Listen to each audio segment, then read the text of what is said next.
সুপ্রিয় খামারি ভাই বোনেরা, আসসালামু আলাইকুম।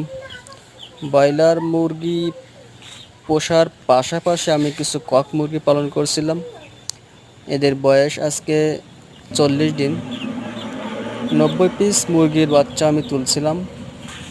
দেখছিলাম যে আসলে এটা থেকে কেমন লাভবান হওয়া যায়। ইনশাল্লাহ ব্রয়লার থেকে আমি এটাতে আরও জন্য বেশি একটা লাভ অনুভব করছি। যেহেতু 90 পিস থেকে আমি বিক্রি করে দিছি, এখন আপাতত রয়েছে 20 পিস। এগুলো বিক্রি করে দেব, খুব তাড়াতাড়ি বিক্রি করে দেব। লাভবান হয়েছি আমি ব্রয়লার থেকে, এদের কাছ থেকে বেশি লাভ বা অর্থ উপার্জন করতে সক্ষম হয়েছি। আপনারা চাইলেও আপনারা এটি পালন করতে পারেন, এবং তার জন্য আমার কাছ থেকে যদি কোনো হেল্প প্রয়োজন হয় অবশ্যই নাম্বার দেওয়া থাকবে, আপনারা ফোন দিবেন।